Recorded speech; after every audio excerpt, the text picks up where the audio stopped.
যার ভেতরে কোনো নেফাকাত নাই, ভিন্ন কোনো রং নাই, একটাই রং, সেটা হলো তাকওয়াল্লাহর রং, আল্লাহর ভয়ের রং।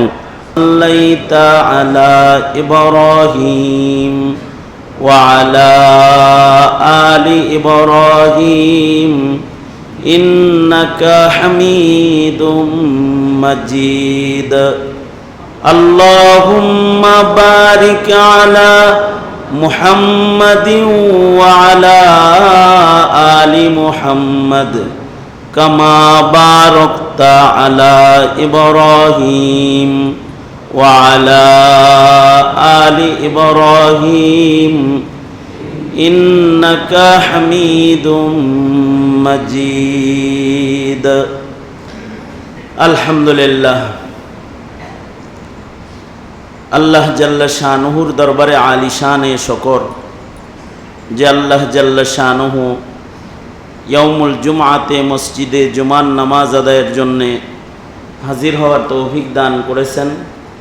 তার দরবারে কালিমাতুশ শকর পড়ি, শুকরিয়া আদায় করি, মুহাব্বতে ভক্তি ভরে বলি আলহামদুলিল্লাহ।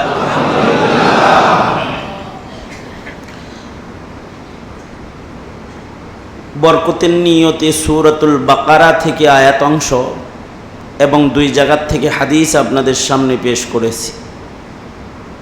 কিছু কথা এগুলোকে সামনে করেই বলা মাকসাদ। আল্লাহ তাআলা কিছু উপকারী কথা আপনাদের কানে পৌঁছানোর তৌফিক দান করেন, আমিন। আল্লাহ পাক ইচ্ছে করলেন যে আল্লাহ তাআলাকে কেউ ভালোবাসুক। হাদিস শরীফে আছে, হাদিসে কুদসি, আল্লাহ তাআলা বলেন আল্লাহর ইচ্ছা হইল আন উহাব্বাবা, যে আল্লাহ পাককে কেউ মুহাব্বত করুক, এটা আল্লাহ তাআলা চাইলেন। আল্লাহ তাআলা বলেন হাদিসে কুদসিতে, ফাখালাকতুল খালকা, আমি ভালোবাসা পাওয়ার জন্য মাখলুক বানাইলাম, সৃষ্টি জগৎকে সৃষ্টি করলাম এদের থেকে ভালোবাসা পাওয়ার জন্যে। যত সৃষ্টি আছে সকল সৃষ্টির কাছ থেকেই আল্লাহ তাআলা ভালোবাসা চান, মুহাব্বত চান। সৃষ্টির উদ্দেশ্য হলো সৃষ্টির কাছ থেকে আল্লাহ তাআলা মুহাব্বত চান, ভালোবাসা চান।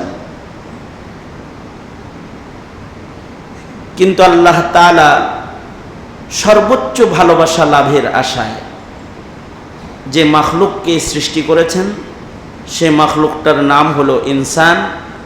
ওমা খালাকতুল জিন্না ওয়াল ইনসা ইল্লা লিয়াবুদুন আই লিয়াশিকুন। আল্লাহ তাআলা মানুষ এবং জিনকে ইবাদতের উদ্দেশ্যে, ইবাদতের মাধ্যমে ভালোবাসা লাভের আশায় আল্লাহ তাআলা মানুষ এবং জিনকে সৃষ্টি করেছেন। জিন্নাতদের চাইতেও অধিক ভালোবাসা প্রকাশের যোগ্যতা আল্লাহ তাআলা মানুষকে দান করেছেন।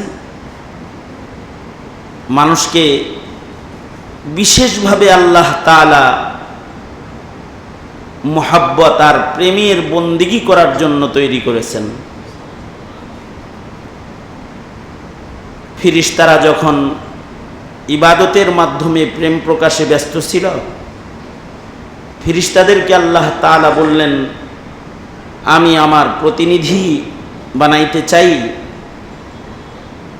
ইন্নী জাইলুম ফিল আরদি খলিফা, পৃথিবীতে আমার প্রতিনিধি হবে। কারা? মানুষ। তারা আমাকে ভালোবাসবে, তারা আমাকে মুহাব্বত করবে। ইনসান, উনস থেকে ইনসান, মাদ্দাটাই হলো ভালোবাসার মাদ্দা। ইনসানের ভেতরে আলাদা ভালোবাসার একটা শক্তি, কুওয়াত আল্লাহ তাআলা দান করেছেন। এই ভালোবাসাটা প্রকাশ করবে মানুষ ইবাদতের মাধ্যমে। এ কারণে ভালোবাসা প্রকাশের রকমারি ইবাদত, গোলামি, বন্দিগি আল্লাহ তাআলা ইনসানকে বিধান হিসেবে দান করেছেন। মুমিন মুসলমানের সামনে যত ইবাদত আছে সকল ইবাদতের হাকিকত হলো ইজহার হুব, মুহাব্বতের বহির্প্রকাশ ঘটানো। আল্লাহ পাককে ইবাদত করার মাধ্যমে বান্দা আল্লাহকে যে ভালোবাসে এটা প্রকাশ করবে। এই প্রকাশের যে ফরজ ইবাদতগুলো একটা মুমিন বান্দার উপরে আল্লাহ তাআলা বিধান হিসেবে দান করেছেন, ফরজ বড় বড় ইবাদত যা শরীয়তে ইসলামের ভালোবাসার বহির্প্রকাশের গুরুত্বপূর্ণ স্তম্ভ, ঈমানের পরে 4টি গুরুত্বপূর্ণ ইবাদত আল্লাহ তাআলা শরীয়তে ইসলামে দান করেছেন। বুনিয়াল ইসলাম আলা খামস, ইসলামের মৌলিক স্তম্ভ 5টা। একটা তো ঈমান, ঈমানের পরে মৌলিক স্তম্ভ ঈমানের পরে শরীয়তে ইসলামের মোট 4টা। এই 4টি ইবাদতের মাধ্যমে বান্দা ভালোবাসা প্রকাশ করবে। এর দ্বারায় মানুষের ভেতরের যে মানুষকে যে ধাতুর দ্বারায় আল্লাহ তাআলা তৈরি করেছেন, যে সকল মাদ্দার দ্বারায় তৈরি করেছেন, এই মাদ্দার খাসলাত ইবাদতের মাধ্যমে বেরিয়ে যাবে। ইশকের খাসলাত ইবাদতের মাধ্যমে মানব দেহের ভেতরে প্রবেশ করবে। যেই গুণগুলো তার অর্জন হবে ইবাদতের মাধ্যমে, এই গুণের কারণে মাটির মানুষ আল্লাহর বন্ধু হওয়ার উপযুক্ত হবে। এজন্য বনি আদমকে শরীয়তে ইসলামে আল্লাহ তাআলা 4টি ইবাদত দান করেছেন। কারণ মানব দেহে 4 জিনিস আছে। মানব দেহের ভেতরে মাটি আছে, মাটির দ্বারা আল্লাহ তাআলা মানুষ বানাইছেন। মানব দেহের ভেতরে আগুন আছে, এ কারণে হাতে হাতে ঘষা দিলে গরম হয়। দেহের ভেতরে আগুন আছে, আগুনের প্রভাব আছে। মাটি আছে, মাটি দিয়ে আল্লাহ তাআলা মানুষ বানাইছেন। মানব দেহে পানি আছে, মানব দেহের পানির পরিমাণ যদি কমে যায়, ডায়রিয়া যদি কারোর হয় তাহলে সে মরে যায়। মানব দেহে পানি সংকট হয়ে গেলে পিয়াস যন্ত্রণায়ও মানুষের মরণ হয়ে যায়। পানি পাইতেছে না তো মৃত্যু ঘটে যায়, পিপাসায় ছাতি ফেটে যায়। দেহের ভেতরে বাতাস আছে, শ্বাস প্রশ্বাস বন্ধ হয়ে গেলে মুহূর্তের ভেতরে জীবন্ত মানুষ মরা লাশে পরিণত হয়ে যায়। এই যে মানব দেহের ভেতরে 4 ধাতু আছে, এই 4টি ধাতুরই আলাদা আলাদা প্রভাব আছে। যেমন আগুনের ভেতরে অহংকার আছে, এ কারণে মানুষের ভেতরে অহংকার আছে। আগুন গরম জিনিস, এটা সকলকে জ্বালায়া ছাই বানায়া দেয়। মানব দেহের ভেতরে আগুনের প্রভাব আছে, অহংকার আছে, অপরকে জ্বালায়া ভস্ম করে দেয়। আগুনের প্রভাব দূর করতে আল্লাহ তাআলা মানুষকে শরীয়তে ইসলামের বুনিয়াদ মৌলিক স্তম্ভের শ্রেষ্ঠ স্তম্ভ নামাজ দান করেছেন।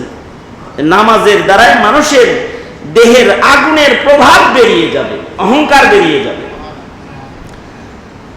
মানব দেহের ভেতরে পানি আছে, পানি মুনাফিক, পানির ভেতরে নিফাকাত আছে। এ কারণে পানি যেই পাত্রে যায় ওই পাত্রের রং ধারণ করে। পানি যদি কালো পাত্রে যায় তো পানির রং কালো, পানি যদি লাল পাত্রে যায় তো পানির রং লাল, পানি যদি সাদা পাত্রে যায় তো পানির রং সাদা। ওর নিজস্ব কোনো কালার নেই, ওর ভেতরে নিফাকাত যেখানে যায় সেখানকার রং ধারণ করে। এ কারণে মানুষ আবু যায়েদ সুরুজি মার্কা হয়, যেখানে যায় সেখানে যায় ওই রং ধারণ করে। এই বহুরূপ এটাকে দূর করে সিবগাত আল্লাহ, আল্লাহর পছন্দের রূপ রং, যেটা তাকওয়ার রং, এইটা মানব দেহে স্থাপনের জন্যে আল্লাহ তাআলা সিয়াম সাধনার ইবাদত বান্দাকে দান করেছেন, যার ভেতরে কোনো নেফাকাত নাই, ভিন্ন কোনো রং নাই, একটাই রং, সেটা হলো তাকওয়াল্লাহর রং, আল্লাহর ভয়ের রং। এই রোজা দান করেছেন লাআল্লাকুম তাত্তাকুন, বহু রূপ থেকে এক রূপে রূপান্তরিত হবে মানুষ, মুত্তাকি হয়ে যাবে। আর মানব দেহের ভেতরে যে মাটি আছে, মাটির একটা প্রভাব আছে, মাটির ভেতরে গ্রাস ক্ষমতা আছে। মাটির ভেতরে কোনো লোহা ফেলে রাখলে মাটি লোহাকে খেয়ে ফেলবে, কাপড় ফেলে রাখলে কাপড়টাকে মাটি ধীরে ধীরে নিজের পেটে নিয়ে নিবে, পাথর ফেলে রাখলে কিছুদিন পরে দেখা যাবে পাথরগুলো মাটির পেটে চলে গেছে। এ কারণে মানুষের ভেতরে গ্রাস ক্ষমতা আছে, মানুষ একে অপরকে গ্রাস করে, বড় ছোটকে গ্রাস করে, বড় ধনী ছোট ধনীকে খেয়ে ফেলে, বড় ক্ষমতাধর ছোট ক্ষমতাধরকে গিলে ফেলে। এই গ্রাস ক্ষমতা, এটাকে দূর করার জন্যে আল্লাহ তাআলা যাকাতের ফরজ বিধান বনি আদমকে, উম্মতে মুসলিমাকে দান করেছেন, যার দ্বারায় মানুষের যে গ্রাস চাহিদা, এই চাহিদা দূর হয়ে আল্লাহ পাকের প্রেমের চাহিদার দ্বারায় গ্রাস চাহিদা পরিবর্তন হবে, আল্লাহর প্রেম প্রকাশ করতে সে সক্ষম হবে। তাদেরকে সাদাকার আমল দান করেছেন। আর মানুষের ভেতরে যে বাতাস আসে যায়, এর একটা প্রভাব আছে, আড়ম্বরতা। বাতাস এর ভেতরে আড়ম্বরতা আছে, ও কোটি কোটি টন ওজনের পানিকে আকাশে উড়িয়ে নিয়ে চলে যায়, মেঘমালাকে এক প্রান্ত থেকে আর এক প্রান্তে নিয়ে যায়। 10 তলা ভবনকে বাতাস বাড়ি দিয়ে হেলায়া দেয়, দেখায়া দেয় যে আমি এটাও পারি। বাতাস কখনো কখনো টিউবওয়েলকে টান দিয়ে উঠায়া গাছের সাথে পেঁচায়া দেয়, ঘূর্ণিঝড় ঘটায়। সাগরের শান্ত পানিকে সে উচ্চতায় পৌঁছে দিয়ে সকল কিছু তছনছ করে দেয়। আমি পারি, আড়ম্বরতা তার ভেতরে আছে। ঘরকে দূরে উড়ায় নিয়ে ফেলে দেয়, গাছকে তার মূল সহ উঠায়া মাইল মাইল দূরে গাছকে নিয়ে নিক্ষেপ করে, দেখায় আমি পারি। এ কারণে মানুষও দেখাইতে জানে যে আমি পারি। যার কাছে ক্ষমতা আছে সে ক্ষমতা দেখায়, যার কাছে অর্থ আছে সে তার হাতের ঘড়ি, চোখের চশমা, গায়ের ব্র্যান্ডের কাপড় দিয়া বুঝায় যে আমি কিন্তু ছোটখাটো না, আমার কিন্তু অনেক আছে, দেখাইতে জানে। দামি গাড়িতে বসে দেখায় দেয় যে দেখো আমার অনেক সুন্দর বাড়ি, অনেক সুন্দর গাড়ি, দেখায় দিতে জানে। মানুষের এই আড়ম্বরতা দূর করে মানুষকে গোলাম বানাইবার জন্য আল্লাহ তাআলা কাফনের সাজে সজ্জিত চপ্পল পরা আউলাকে পাগল বেশের একটা গোলামি দান করেছেন। রাজা আর ক্ষমতাধর আর ধনীর গায়ে একই রঙের পোশাক, কাফনের কাপড়। এই ইবাদত এক আশিকানা ইবাদত, হজ্জে বাইতুল্লাহর ইবাদত।